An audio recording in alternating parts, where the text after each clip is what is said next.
इस वीडियो में मैं आपको एक नई पुस्तक के जो स्टोरी है उसके बारे में बताऊंगी। आरंभ की 11 कहानियाँ। इस पुस्तक में बहुत ही अच्छी स्टोरी दी गई है जो आपने कभी नहीं सुनी होगी।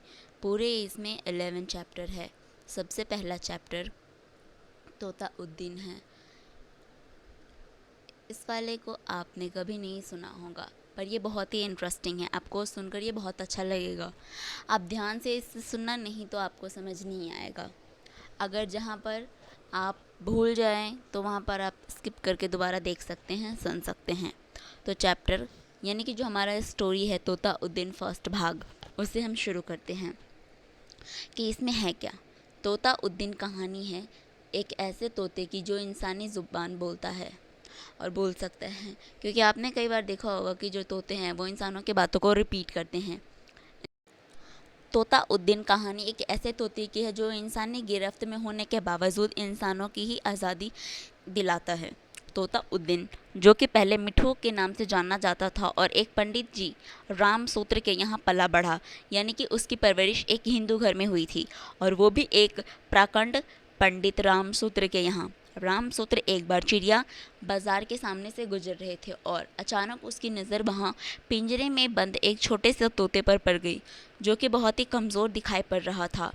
ये एक छोटा तोता का बच्चा था जो ना सिर्फ कमज़ोर था बल्कि उसके सारे पंख भी झड़ गए थे। पिंजरे में बंद अपनी गर्दन लुढ़काए पड़ा था, आंखें लगभग बंद हो चुकी थी और बड़े तोते उसके ऊपर चढ़ रहे थे। जो मिट्ठू था यानी कि छोटा तोता, वो इतना छोटा था कि बड़े तोते के अंदर वो ढक जाता था। तोते की ऐसी दशा देख राम सूत्र को उस पर बहुत ही दया आया। उसने सोचा मैं इसे खरीद कर अपने घर ले जाता हूँ। घर लाकर राम सूत्र ने सबसे पहले उस छोटे से तोते के बच्चे को बढ़िया वाला दाना खिलाया, फिर उसे पानी पिलाया। राम सूत्र ने देखा कि छोटे से तोते को जगह जगह पर चोट आई है, तो जल्दी ही उन्होंने मरहम पट्टी कर दी। तुलसी और नीम के पानी पर उनको मिलाकर तुलसी और नीम के पानी को उसकी गंदगी साफ करी जो उसके शरीर पर लगा हुआ था, मिट्टी को भी हटा दिया और घर में ही बने मंदिर के एक कील पर टंगे एक पिंजरे में उसे डाल दिया। छोटे से तोते के बच्चे की आंखों में अभी भी बंद थी, क्योंकि वो बहुत ही कमज़ोर हो चुका था और उसके सांसें भी तेज़ी से बहुत रफ्तार में चल रही थी। रामसूत्र को लग रहा था कि इस तोते की बचने की उम्मीद कम है, पर शायद भगवान के दरबार में इसके प्राण वापस लौट आए। पंडित रामसूत्र ने दिन रात उस छोटे से तोते के बच्चे की सेवा की। रात को कई बार पंडित रामसूत्र उठकर उस तोते की देखभाल कर आते। नतीजा ये हुआ कि छोटे से तोते की बच्चे की जो तबीयत थी वो धीरे धीरे सुधरने लगी। उसकी लुढ़कती हुई बेजान गर्दन में अब कुछ जान आने लगी थी और जो चोट लगी थी वो भी ठीक होने लगी थी, और उसकी आंखें अभी भी बंद थी क्योंकि वो अभी भी कमज़ोर ही था। पंडित रामसूत्र लगातार उस तोते की देखभाल करते और रोज़ भगवान से यही प्रार्थना करते, हे भगवान, इस छोटे से प्राणी की जो सांसें चल रही है वो चलती रहे, कृपा हो जाए तो मेरी की गई मेहनत व्यर्थ नहीं जाएगी, ऐसा वे भगवान से कहते हैं। एक दिन सुबह सुबह तोते की आंखें धीरे धीरे खुली। आंखें खोलने पर तोते को तो समझ नहीं आया कि वो कहाँ है और बाकी सारे बड़े तोते कहाँ गए। इतना साफ सुथरा पिंजरा, वो तो देखकर चौंक गया, और इतना सारा दाना पानी उसने पहले कभी नहीं देखा था।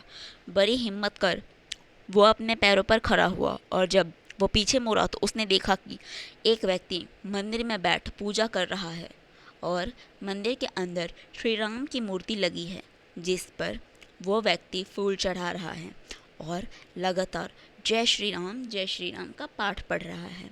और पूजा के अंत में वो व्यक्ति हरि ओम कह उठ जाता है। मंदिर का घंटा बजाता है और पीछे मुड़ जाता है उसकी ओर। पीछे मुड़ते ही तोते पर पड़ती है और फिर वो देखकर चौंक जाता है, यानी कि पंडित जी, अरे ये देखो, ये तो ठीक हो गया। ऐसा पंडित जी ने सबसे कहा। अरे सुनती हो, जल्दी बाहर आओ। ऐसा वो अपनी बीवी को बुला रहे हैं, अपनी धर्मपत्नी को, और कहते हैं देखो ये तोता तो ठीक हो गया। पिंजरे के पास आकर राम सूत्र बोला, अरे मिट्ठू, तू ठीक हो गया, भगवान ने लौटा दे तेरे प्राण, चल बहुत बढ़िया हो गया, जय श्री राम जय श्री राम।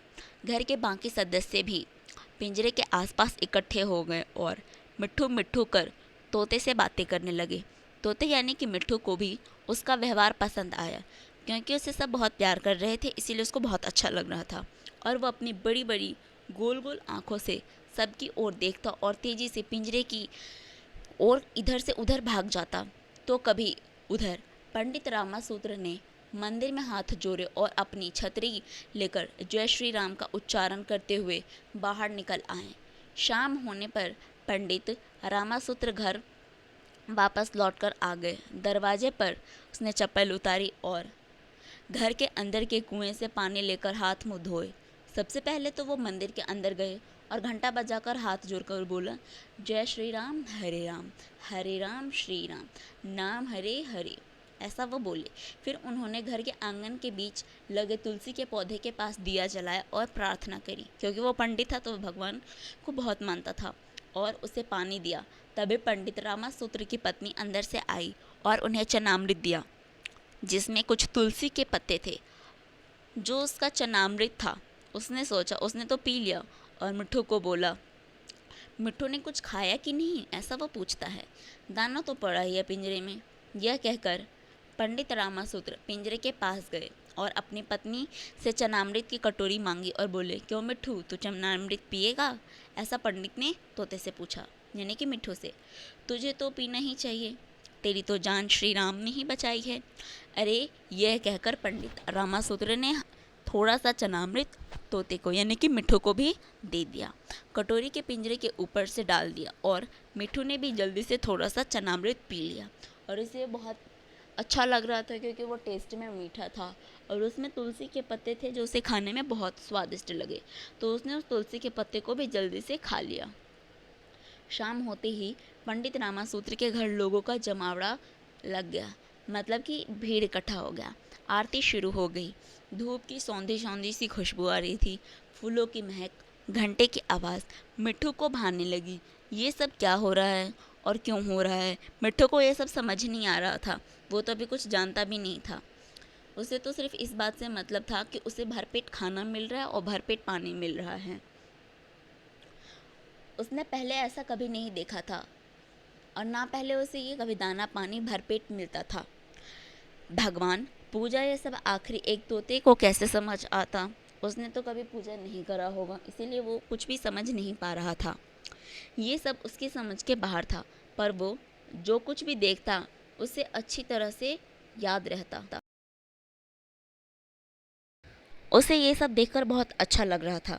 हर रोज़ पूजा आरती कीर्तन होता और उसे ऐसी वातावरण में मिट्ठू बड़ा होने लगा, क्योंकि जब वो आया था तो बहुत ही छोटा था।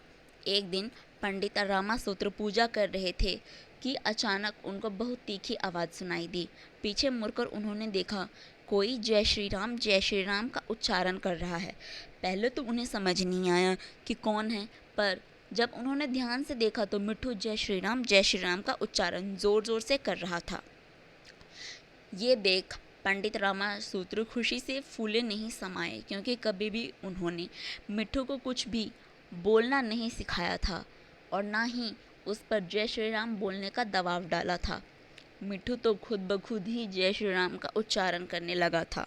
समय के साथ मिट्ठू भी बोलने की क्षमता बढ़ गई, क्योंकि वो जितना भी सुनता उसको याद करता और उसी को रिपीट करता। वो जय श्री राम से लेकर गायत्री मंत्र का ओम तक बोलने का, और सबसे बड़ी बात ये कि उसे ये सब बोलना किसी ने भी नहीं सिखाया। वो जो सुनता वही बोलता था। जब भी कोई पंडित जी से मिलने आता तो मिट्ठू जय श्री राम का उच्चारण करने लगता, और लोग कहते हैं कि पंडित जी, आपका तोता तो बड़ा अच्छा है, आपने अच्छे संस्कार दिए हैं इसे। पंडित रामासूत्र कहते हैं, अरे ये तो ऊपर वाले की कृपा है, उसी ने ही इसकी जान बचाई है और उसी का नाम इसी की ज़बान पर है। मैंने तो कभी इसे बोलना भी नहीं सिखाया। मिट्ठू सारे दिन जय श्री राम बोलता रहता, या फिर गायत्री मंत्र का ओम जपता रहता है। क्यों ना जपे, आखिर पंडित जी का तोता है भाई। जैसे जैसे दिन बीतते गए वैसे वैसे मिट्ठू भी ज़्यादा से ज़्यादा मंत्रों का उच्चारण करने लगा, और पंडित रामासूत्र का दूसरा नाम मिट्ठू वाले पंडित जी पड़ गया। ऐसा लोग उसे कहते, पंडित वाले मिट्ठू जी, यानी कि जो पंडित का मिट्ठू है वो। और वो भी मंत्र बोलता तो मिट्ठू वाले पंडित जी। ठीक है, सब ठीक चल रहा था, पर एक दिन न जाने कैसे पंडित जी की पत्नी जब मिट्ठू को दाना डालने गई तो गलती से वो पिंजरा बंद करना भूल गई। मिट्ठू ने जब देखा कि पिंजरे का दरवाज़ा खुला है तो पहले फुर्सत में पिंजरे से बाहर निकला और उड़ गया। आज़ादी आखिर किसको प्यारी नहीं होती है, चाहे वो इंसान हो या फिर कोई तोता या फिर कोई जानवर, सबको ही आज़ादी उतनी ही प्यारी होती है। तो उसे मौका मिला तो वो उड़ गया। मिट्ठू काफ़ी दूर तक उड़ निकला। काफ़ी उड़ने के बाद वो एक घर की छत पर बैठा। दोपहर की धूप में वो अपनी पंख कभी खोलता तो कभी बंद करता, क्योंकि वो कभी उड़ा ही नहीं था खुले आसमान में, इसलिए वो बहुत खुश था। जब पंडित जी उसे खरीद कर लाए थे तभी वो पिंजरे में था, और घर लाए तभी वो पिंजरे में था, इसीलिए आज उसकी खुशी दोगुनी हो गई थी। उसकी जवानी की ये पहली उड़ान थी और एक नया अनुभव भी था। मिट्ठू आराम से धूप में अपनी आंखें बंद कर धूप का आनंद लेने लगा था कि तभी अचानक उसकी आंखों के सामने एक अंधेरा सा छा गया और उसे ऐसा लगा कि किसी ने उसे दबोच लिया हो।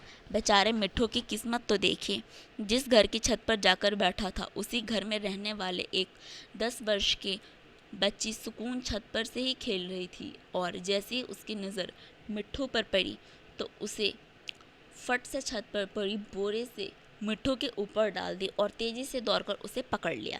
बेचारे मिट्ठू की आज़ादी को शायद नज़र लग गई थी। सुकून एक मुसलमान परिवार की लड़की थी और घर में सबसे छोटी थी। उसके पिता सिंघारों का ठेला लगाते। सुकून, उसके 3 भाई और माँ सारा दिन घर में या फिर मोहल्ले के आसपास के इलाकों में बिताते थे। सुकून ने जैसे ही मिट्ठू को पकड़ा वो फ़ौरन दौड़ती हुई छत से नीचे उतरी, अम्मी अम्मी, अब्बा अब्बा कहते हुए घर के अंदर दौड़ी। देखो देखो अम्मी, ये क्या है, देखो मैंने क्या पकड़ा। सुकून की माँ यानी कि जो उसकी अम्मी थी, जब बोरी को थोड़ा सा खोलकर देखा तो बोली, अरे ये क्या, अरे ये तो तोता है, कहाँ से पकड़ लाई इसे, ज़रा धीरे पकड़ना, देखती नहीं उसका सांस घुट रहा है। ऐसे उसके माँ ने बोला, ला मुझे दे, उसकी माँ उसको बोलती है। उसके बाद और सुकून की माँ ने मिट्ठू को पकड़कर अपने पास पिंजरे में, चिड़ियों के पिंजरों में उसे डाल दिया, जिसमें पहले से काफ़ी रंग बिरंगी चिड़िया मौजूद थी। बेचारा मिट्ठू डरा हुआ सहमा हुआ पिंजरे में एक कोने में जाकर दुबक कर बैठ गया। सुकून बोली, अम्मी ये तो बाकी चिड़ियों से सबसे बड़ा है और ये पिंजरा भी इसके लिए छोटा है, क्यों ना हम इसे बड़े पिंजरे में डाल दें। सुकून की अम्मी, पहले तेरे अब्बा तो आ जाएं, फिर वो पिंजरा भी ले आएंगे, ऐसा उसकी अम्मी ने सुकून से कहा। दोपहरी ढली और शाम हो गई। मिट्ठू सारे दिन पिंजरे में एक कोने में बैठा रहा। बाकी सब चिड़िया भी उसे देखकर इधर से उधर उड़ने लगी। कभी किसी चिड़िए का पंजा मिट्ठू के मुंह पर पड़ता तो कभी किसी का पंजा उसकी आंखों पर। मिट्ठू को कुछ समझ नहीं आ रहा था। जैसे ही शाम हुई वैसे ही सुकून के अब्बा ने घर का किवाड़ खड़खड़ाया और सुकून ने दौड़कर दरवाज़ा खोला और बोला, अब्बा अब्बा देखो मैंने क्या पकड़ा। और अपने पिता के हाथ खींचते हुए सुकून उन्हें उस पिंजरे के पास ले गई। अरे ये क्या सुकून, आज तूने तोता पकड़ लिया। अरे सुकून की अम्मी, तुम्हारे घर में क्या कोई चिड़ी मार या शिकारी तो नहीं आया, ऐसा सुकून की अब्बा ने उसकी अम्मी से कहा। ये लड़की क्या करती रहती है सारा दिन, पहले से ही इतनी बहुत सारी चिड़ियाँ पकड़ रखा है। सुकून अपने अब्बा के हाथ खींचते हुए बोली, क्यों अब्बा, अच्छा है ना, कितना प्यारा है, इसके लिए हम बड़ा पिंजरा लाएंगे और यहाँ पर लगाएंगे। सुकून के अब्बा, हाँ हाँ ज़रूर, क्यों नहीं, यहीं पर लगाएंगे और मैं कल ही ले आऊँगा, अब बहुत अंधेरा हो गया है ना तो अभी नहीं लाऊँगा, ऐसा उसके अब्बा ने सुकून से कहा। सुकून सारी रात बेचैन रही, क्योंकि उसे तो उस चिड़िया को यानी कि मिट्ठू को नए पिंजरे में रखना था। वो सारी रात तोते मिट्ठू के बारे में ही सोचती रही। इससे पहले उसने इतनी बड़ी चिड़िया को नहीं पकड़ा था, उसने तो और भी पकड़ रखा था जो उसने पिंजरे में बंद कर रखा था, लेकिन ये सबसे बड़ा और सबसे सुंदर था सुकून के लिए। उसे तो बस सुबह होने का इंतज़ार था कि बस जैसे ही सुबह हो वैसे ही जाकर वो मिट्ठू के लिए बड़ा पिंजरा लाए और सुबह ही तोते को अपने अब्बा का उठा दिया, चलो अब्बा चले पिंजरा लेकर आए उस तोते के लिए, तो बाकी सब चिड़िया के साथ परेशान होगा, चलिए ना, ऐसा सुकून ने कहा। सुकून की ज़िद पर उसके पिता उसे बड़ा पिंजरा ला दिया और तोते मिट्ठू को उसके अंदर डाल दिया। पिंजरे के अंदर एक झूला भी था जिसमें मिट्ठू जाकर बैठ गया। सुकून के भाइयों ने भी आकर मिट्ठू को देखा और बोला, अरे कितना अच्छा तोता है, ऐसा तोता मेरे दोस्त के पास भी है, इसका नाम क्या रखे।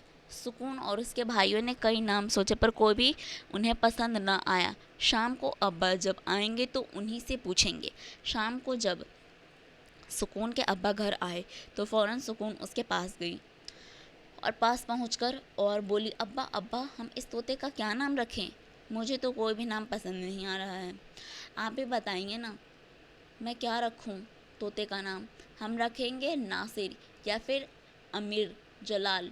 ऐसा उसके अब्बा ने कहा। उफ हो, तोते का नाम क्या रखें। जब सुकून और उसके अब्बा बात ही कर रहे थे तभी शाम की अजान की आवाज़ सुनाई दी। सुकून और उसके अब्बा ने बात छोड़ अपने हाथ दुआ के लिए ऊपर उठाए और फिर बोलने आंखें बंद करी, दुआ करने लगे। जैसे ही दुआ ख़त्म हुई और सुकून के अब्बा ने अपनी आंखें खोली तो वो फ़ौरन बोले, हम इसका नाम तोता उद्दीन रखेंगे। सुकून बोली, तोता उद्दीन, हाँ कितना अच्छा नाम है अब्बा, हाँ हम इसका नाम तोता उद्दीन रखेंगे। बस सुकून को नाम मिलने की देरी थी और सारा घर तोता उद्दीन के नाम से गूंज उठा। सुकून कभी कहती, अम्मी दाना तो दो तोता उद्दीन को, भूख लग गई होगी, पानी तो दो तोता उद्दीन को, प्यास लग गई होगी। तोता यानी कि मिठू या फिर तोता उद्दीन को कुछ समझ नहीं आ रहा था क्योंकि अब वो नए पिंजरे में बंद था। अब उसे सब तोता उद्दीन बुला रहे थे, लेकिन जो सुकून थी उसका बहुत ध्यान रख रही थी। वो कई दिन तक डरा डरा सहमा सा पिंजरे में दुबक कर बैठा रहा। रोज़ अजान सुनकर वो अपनी गर्दन झुकाकर उस आवाज़ को पहचानने की कोशिश करता, क्योंकि इससे पहले उसने ऐसी आवाज़ कभी भी नहीं सुनी थी। क्योंकि वो पंडित के घर में रहता था, उसने पूजा पाठ मंत्र ही सुना था। काफ़ी दिन बीत चुके थे। अब मिट्ठू को यहाँ कैद हुए एक दिन सारा परिवार साथ बैठकर खाना खा रहे थे। तभी सुकून के अब्बा पूछा, क्यों सुकून, कैसा है तेरा तोता उद्दीन, खाना तो ठीक से तरह से उसको खिलाती हो ना तुम। हाँ अब्बू, वो यहाँ बहुत खुश है। खाना ख़त्म करने के बाद जैसे सबने बोला, अल्लाह तेरा शुक्र हो, तो ज़ोर से एक आवाज़ आई, जय श्री राम। ये सुनते ही सुकून के अब्बा और बाकी सब परिवार वाले चौंक कर खड़े हो गए। अरे ये आवाज़ घर के अंदर से आई है क्या, सब ऐसे चौंक कर बोले। जब सब दौड़ कर अंदर गए तो चारों ओर देखा कि कोई अंदर तो नहीं था। तभी सुकून के अब्बा की नज़र पिंजरे की तरफ पड़ी तो देखा कि तोता उद्दीन ज़ोर ज़ोर से बोल रहा था, जय श्री राम जय श्री राम। ये देख सुकून बोली, अरे वाह, तोता उद्दीन तो बोलता भी है, ये देखो अम्मी। खामोश, सुकून के अब्बा ने ज़ोर से उसे डांटा, ये तो किसी हिंदू का तोता है, उठकर वो बाहर फेंको इसे। सुकून की अम्मी, मुझसे तो गुनाह हो गया, अगर मुझे पता होता कि ये हिंदू का तोता है तो मैं कभी भी इसे अपने घर में रखने की इजाज़त नहीं देता, उसके अब्बा ने ज़ोर से बोला। बस तोते को बाहर फेंकने की बात क्या हुई, सुकून ने तो ज़ोर ज़ोर से रोना ही शुरू कर दिया। नहीं अब्बा, तोता उद्दीन को मत निकालो, मुझे ये बहुत पसंद है। अपनी बेटी की बहुत रोता देख उसकी अम्मी ने उसके अब्बा से बोली, जाने भी दीजिए ना, आखिर तोता ही तो है, सुकून के लिए इसे यही रहने दीजिए, बच्ची का दिल रखने के लिए। सुकून के अब्बा, ठीक है, सुकून के लिए मैं इसे यहाँ रखने की इजाज़त देता हूँ, पर अगर एक बार और इसने हिंदुओं की ज़ुबान बोली तो फिर मैं नहीं मानूंगा।